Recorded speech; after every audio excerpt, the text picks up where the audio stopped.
আমরা এখন সম্মানিত হাজীবৃন্দকে নিয়ে জাবালে সুরের উদ্দেশ্যে রওনা দিয়েছি। আমরা এখন জাবালে সুর দেখতে যাচ্ছি। এই জাবালে সুর হচ্ছে একটা ঐতিহাসিক পাহাড়, যে পাহাড়ে হিজরতের সময় মহানবী সাল্লাল্লাহু আলাইহি সাল্লাম আবু বকর রাদিয়াল্লাহু তাআলা আনহু সহ আশ্রয় নিয়েছিলেন। এটা হচ্ছে সেই জাবালে সুর। আমাদের সাথে এক ভাই আছে, আমাদের হাজী ভাইয়ের নাম মোহাম্মদুল্লাহ ভাই। আরেক ভাই আছে তহিদুল ইসলাম ভাই। সম্ভবত দুইজনই ফেনি নাকি? হ্যাঁ ফেনি। আপনিও ফেনি? না আমি চিটাগাং। আচ্ছা, একজন চিটাগাং একজন ফেনি। ঠিক আছে, দেখা হবে ইনশাআল্লাহ। এই হচ্ছে সেই জাবালে সুর। আমাদের সাথে আমাদের হুজুর আছেন, হুজুরের সাথে আমি একটু আপনার কাছে জানতে চাচ্ছি, এখনকার যে অবস্থা, আশেপাশে বিল্ডিং, পাকা রাস্তা, তখনকার অবস্থাটা একটু যদি বলতেন। তখনকার অবস্থা তো বলা খুব দুরূহ আসলে কেমন ছিল। আমি আরো এখান থেকে 20 বছর আগে যখন এখানে সফর করেছি, আমাকে এই অবস্থাটাও ছিল না। এটা 2 থেকে 2.5 ঘন্টা সময় লাগে এটা করতে। ফজরের নামাজ পড়ে আমরা ওটা শুরু করেছিলাম। এটা হলো ওই যে আমি একবার আচ্ছা, আমাদের হুজুর সরাসরি উঠার ওই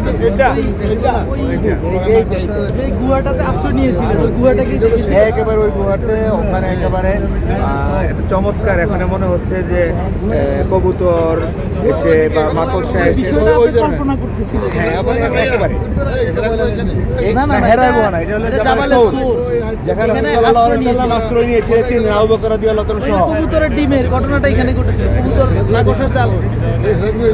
না না, এটাই জাবালে সুর। এখানেই বিভ্রান্ত ছিল। হ্যাঁ, বিভ্রান্ত করেছিল মাকড়সার জালের। মাকড়সার ঘটনাটা যদি একটু বলতেন, দর্শকদের জানতে চাচ্ছি। মাকড়সার আসলে এটা ইসলাম সিদ্ধ একেবারে সঠিক তথ্যটা এমনটি নয়। বলা হয়ে সেখানে মাকড়সা এসে তাৎক্ষণিক মাকড়সা রাসূলকে যাতে এখানে দেখা না যায় বা আবু বকর রাদিয়াল্লাহু তাআলা আনহু সেখান থেকে তাদের দৃষ্টিগোচর না হন, এই কারণে একটা ব্যবস্থা হয়েছিল। এবং সেখানে তো প্রচন্ড সাপের উপদ্রব ছিল সেই সময়। এই জন্য একটা ওখানে আবু বকর রাদিয়াল্লাহু তাআলা ছিদ্র ছিল, সেখানে উনি পা দিয়ে সেখানে আটকে রাখছিলেন, পায়ের আঙুল দিয়ে। এবং বলা হয়ে থাকে সেখানে কামড়ও দিয়েছিলেন। কামড়টা দেওয়ার পর আবু বকর রাদিয়াল্লাহু তাআলা আনহু সেখানে চোখের পানি পড়তেছিল।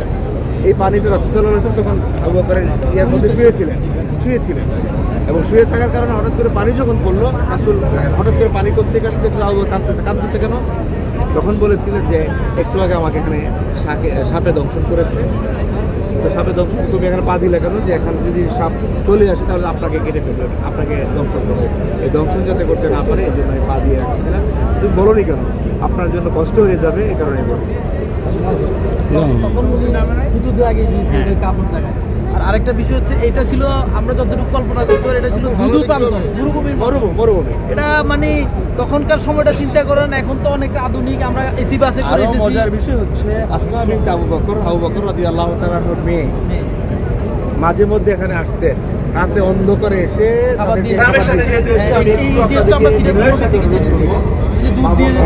এবং রাতের অন্ধকারে আসতেন এবং ইহরামের কাপড়টাকে আমরা দুটো সেট ইহরামের কাপড় নিব পুরুষদের জন্য, বলছি বোনদের জন্য। তারা পায়ের ছাপ দেখে বলতে কারণ হলো কোন বংশের লোকের এখান থেকে যেত। যেহেতু যে কারণে কোনো সময় আমরা 8 তারিখে ইহরাম অবস্থায় থাকবো, 9 তারিখে ইহরাম অবস্থায় থাকবো, 10 তারিখে আমরা ইহরাম ভাঙবো।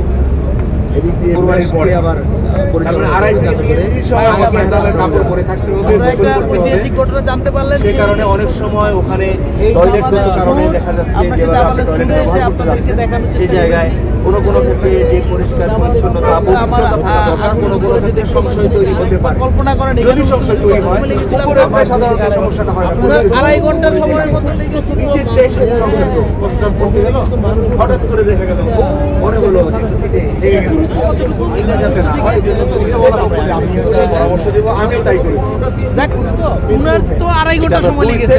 এখন তো তাও ছাত্র জীবন, উনি ইয়াং ছিলেন। উনি কিন্তু Medina university student, sorry Mecca university student, মক্কার উম্মুরপুরা ইউনিভার্সিটি স্টুডেন্ট এবং আমাদের বাংলাদেশের একজন স্বনামধন্য মুফতি।